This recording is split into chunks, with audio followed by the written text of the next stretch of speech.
kababayan, ang pambansang awit ng Pilipinas. Hayang magiging sa sinamalan, alam ng puso sa hindi ko'y buhay. Lupang hinihintang, kuya ng magiging sa manlulupin, di ka pasisigil sa nalatak putok sa simulan. Sa langit ang bagang, ay hinatak nilagaw sa pagkayang minamahal. Ang isa ng matawag mo'y tagumpay na nagtitingin. Ang pituloy na karap niya kailan pang ay nagtitingin. Tumalang araw ng buhay, pansin ka, buhay langit sa Pilipinas. Ang ligaya na bagay mga amin, ang mamatay ng dahil sa'yo.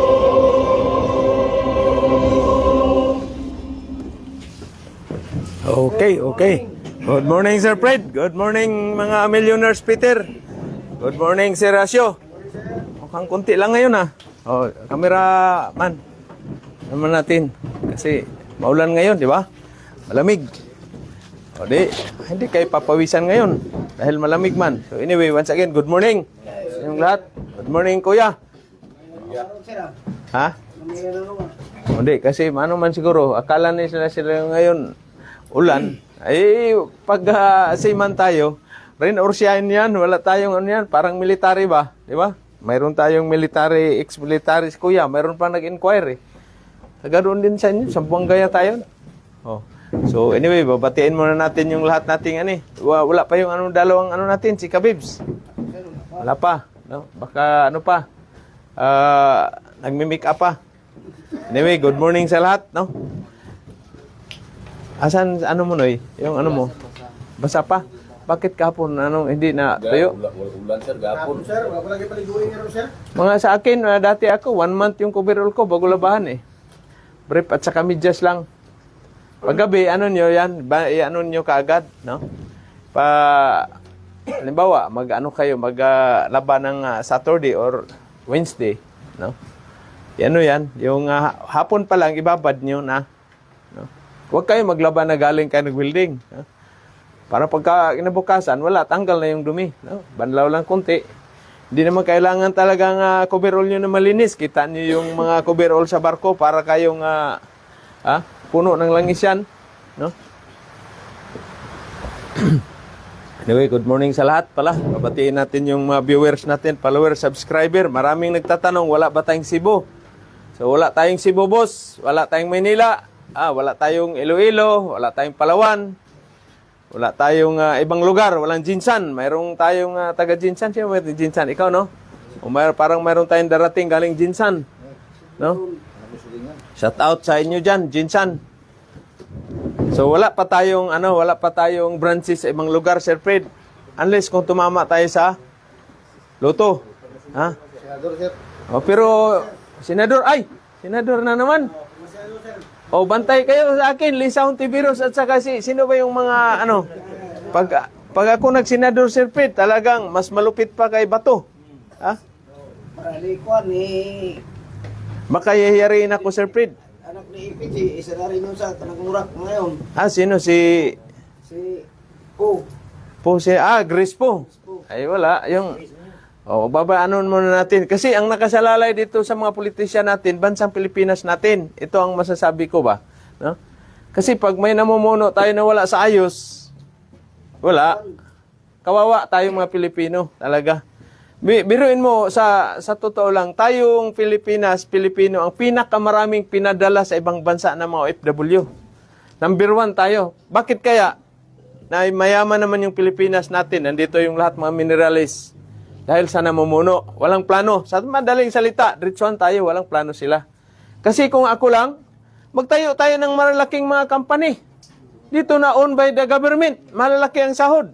Nandito yung gold. Nandito, ano pa yung nandito sa atin? Kompleto tayo lahat. Nandito yung gas. O bakit, anong ginagawa ng natin, mga namumuno sa Pilipinas? Wala. Diba? Binibinta pa yung natin. Alam niyo yung Spratly Island, ha? Way back 2013, itong barko kami ang nagsusurvey dyan, exploration. 4 months kami dyan. Hinire yung barko namin ng China. Ito, ha? Biruin mo kung ano yan, kung hindi papatay-patay yung mga namumuno sa ating Pilipinas yan. Marami tayong mga oil and gas deposit. Nandito pa tayo sa ano natin, yung deuterium natin dyan sa ano, Siargao Island, dinagat, no? Kailan gagawin yan dyan? O atensyon sa ating mga namumuno, no? Antayin siguro pag ako na senador, Sir Fred. May chance kayo manalo? Noy, may ara kayo, chance ako manalo, hao? Ayos man? Linti, gid sila sa ako ba? Ha? Oh, yan mga ganyan, di ba? Simple lang naman, biruin mga Pilipino natin, kawawa nating mga Pilipino na nag-abroad. Bakit kaya? Dahil maliit ang sahod natin dito, hindi enough talaga. Ha? Kulang. So sa ibang bansa, inopiran tayo ng tag 100,000 ang isang buwan. Oh? Ngayon lang, may sinira ko yung mga welder sa, ibang ko, saan lugar yun? Australia yun o sa US yun sila. No? 100,000 yung a week nila. Di ba? Helper welder, 100,000 pesos. So, kahit ito sa atin, kung magsahod lang yung mga welder ng 50,000 a month, yung mga DH natin, yung mga ano natin, no? Wala. Hindi na tayo pupunta sa ibang bansa. Bakit? Magpakahirap ka do na kikita ka ng 50,000 a month dito. Oh, tapos, dalawa lang ng mga asawa mo. Buhay na yan. Di ba? Sir Fred? Oh. Mura nang bilhin. Hindi, yung bibilhin talaga, sasabayan sa ano. Ang problema sa atin kasi, kinokontrol ng mga ano yan, mga malalaking sindikato, negosyante na kwan yan. Oil, langis, rice natin. E biruin mo yung rice natin, yung mga ibang bansa, dito nag-aaral yan. Taiwan, Malaysia, Indonesia, Vietnam, yung Cambodia, dito sila nag-aaral dati sa atin ng rice. Mga isda, yung sa aqua farming, sa mga tilapia, bangus. Pero ngayon, tayo ang nag-i-import na sa kanila. Dahil sa namumuno sa ating bansang Pilipinas, nawala sa ayos talaga. O baka mayayari tayo, buti na lang. Dito yung mayaman ko na palaboy. O, ayos ba tayo dyan, boy? Ayos yun, ka-uniform ka. Ano tayo Wapo, uy, kumpiyansa, mahablot yan. Oh, thank you. Thank you. Ay, kuhanin mo nga yung ano doon, yung luyang dilaw, nandun sa nandun sa loob, no? Kasi dala ni ano yan, sino? Si Kulot. Ayos ba Kulot? Sa Merkulis pa yung ano ninyo, yung darating yung wire, ipkaw, no? Ipkaw. Merkulis. Kaya alam niyo na ang gagawin ninyo, no? Merkulis. Balik-balikan muna natin yung mga sa nangyayari sa ating bansa. Dahil kumbaga yung Pilipinas natin, nabaon na tayo sa utang. So, di bali ako may utang dahil sa akin lang naman ang problema, no? Ay, pag ang Pilipinas ang may utang, buong mga anak ninyo, ano na yan? Ano ba yan, boy? Parang high-grade cooking to, Mabangag tayo nito, Saan ba galing to, Kulot?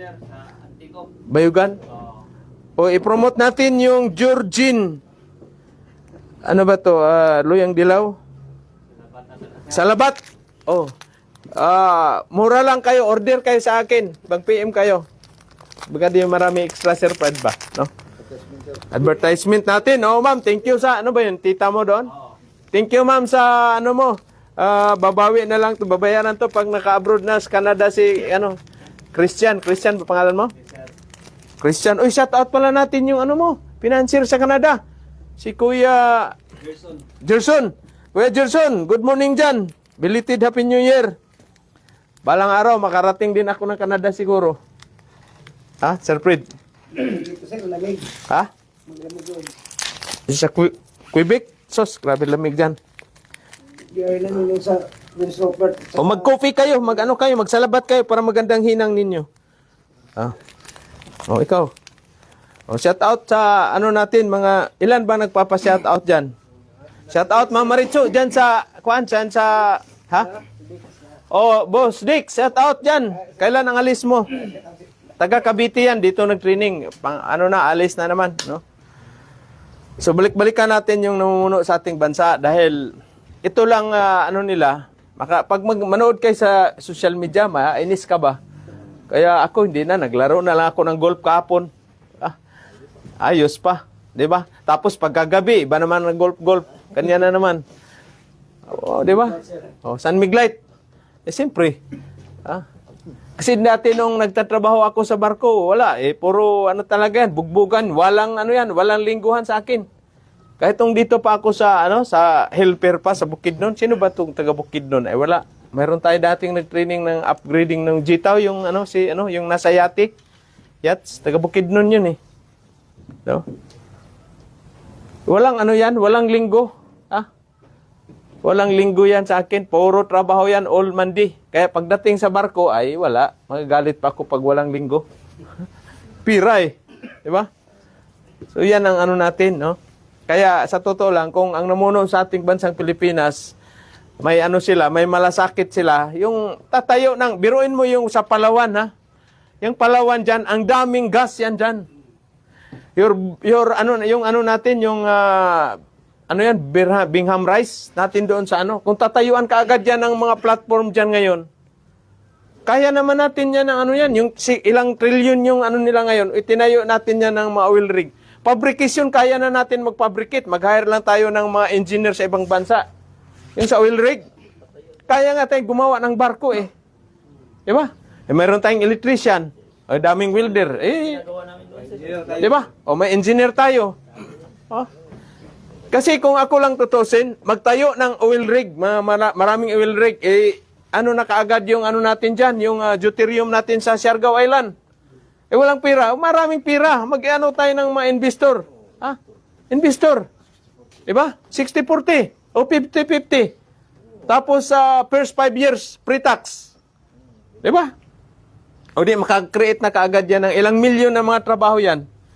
Tatayuan mo yung Palawan pa, additional mga oil rig dyan, at saka yung sa Bingham Rice, doon sa kabila na side. O tapos Siargao. Tapos yung dito sa Cotabato, sa kanila ni Nonoy, yung doon, gas. Mayroon ng yan ngayon doon, tinatayo na kuwan. Yung isa nating product nga, nandyan sa Kidapawan, sila sa geothermal, company. No? Tapos yung ginto natin dito sa Caraga Region, ang daming ginto dito, sa ilalim ng lupa. Ang mining owned by government? Wala na, hindi na mag-abroad si Rins at saka ito si Kalba. Tulog na lang dito. Yahay-yahay na. Hindi, yung corrupt Sir Fred, hindi talaga mawala yan. Sa tao talaga yan na Manalo rin si Kibuloy, si Marcolita kay. Si Vic Rodriguez. Ito, street natin, boto yan sila, ha? Pakisabi sa kasi, dati, nung time ni Tatay Digong, punta ako, nilalakad ko kasi ang Avenida hanggang Monumento. Kasi ko sa mga spare parts. Spare parts ba sasakyan? Nag-canvas ako kung saan yung pinaka-supplier talaga ng malaking supplier. Nilakad ko yan, pati dito sa may, good morning, pati sa may, tawag nito, sa may Quezon Ave, yung Banawi, no? Tinatanong ko, kumusta ang, sa, dito, related sa mga sa gabi, mga, ay, maganda ngayon, sir, kahit madaling araw, maglalakad ka dyan sa Avenida or dyan sa top, wala na, hindi na nakakatakot. Ngayon, daming rape, daming patay, daming kuwan. Wala na ba balita, sir? Wala balita. Kasi itong mga media naman, social media, bayad na yan sila. Si Ted Pailon lang yung palaging umano sa kanila eh. Yung kuwan. Pero yung iba, ay sus. Nako. Pero pagbigyan nila ako ng pira, Sir Asyo, tanggapin ko, bilhin natin ng bakal, isang barko.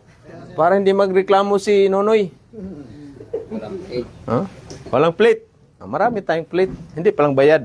Plano ba sila nga mapalit ko silang bakal, sir? Ay para kayong sino ba yung nag-ano dito? Si Elmer. Ewan ko, ano nangyari doon? Bakit yung abroad natin na 124 seaman, nabili ba yun sila ng bakal? Wala. Recycle, lahat lang dyan. Pag treatise kayo, saka na yung bago ninyong bakal. Okay, pipe. Putulin na pala yung pipe natin, Sir Asyo, mamaya, no? Para at least magpa-pipe na, ang tawag niyan, yung magpa-pipe, pwede na magpa-pipe na, pero hindi pa, wag mo na. No? O shout out naman, mayroon ba, ano ba daw yung ano natin, yung training center, legit ba daw? Ha? Tatayo kaya ako ng training center na hindi legit, no? Shout out, boss. Marami na tayo naka-abroad, no? May kumita na tayo ng milyon, isang kontrata. O shout out si Bulinas, hindi na nagparamdam si Bulinas, ah. Hindi na. Baka bugbog sarado na yun doon, ah. Kasi sa offshore talaga, ano talaga yan? Trabaho dyan, 12 hours. Sinaon na natakong sir, akong itong sir. Amnesia. Amnesia sa $3,500. Parang kulang yung cookie ni Kuan, kulot, ah. Kailangan marami, no? Sa labat. So yung mga pampagwapo. Kayo, pag may edad na rin kayo, yan, sa labat, mga, anong tawag niyan? Yung matsa-atsa, no? Daming ano ngayon, wala, Sir Fred, no? Sino bang absent? Dalawa si Juan, nagpa-medical. Nagpa-medical sila. Oh, medical. Asan si partner mo? Ito pala. Bachelor, no? Tapos mamaya, siyempre, may 2,000 tayo. Dagdagan na lang natin yon, mag-ano tayo ng bakal. Akala ko ngayon, assessment ko sa ano, sa tawag nito, sa 27 pa pala ngayon. Kasi bukas, mayroon ako 2 araw assessment. Mag-assess sa mga automotive, no? Sa PISIT. So, yun ang ano natin, yun ang mga, ano tayo, boss? Legit tayo, boss, no? Hindi tayo magtayo ng training center na yung bugos.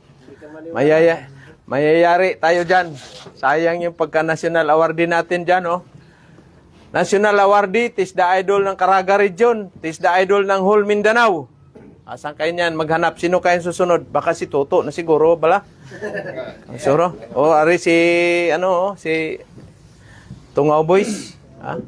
Kasi hindi kayo magiging national awardee, hindi kayo mag-TISDA idol, kundi kayo product ng TISDA. Kayo product naman kayo nito, kasi pagtapos nito, mayroon kayong in situ, ismaw in situ. So, TISDA, ano yan? Di ba? TISDA National Certificate. Ha? Siyempre, ang TISDA lang naman, oy, babatiin pa na natin, TISDA Caraga Region Family at saka yung whole Philippines, no? Na TISDA. Kung hindi dahil sa TISDA naman, wala ako ngayon dito sa harapan ninyo. Di ba? Ano ba ang ticket ko nung nagpunta ako doon sa ibang bansa? Yung TISDA, wala pang in situ dati, Class B. Wilder. Ha? Class B, yung kitaan yung ano ko doon, certificate, yung ganyan.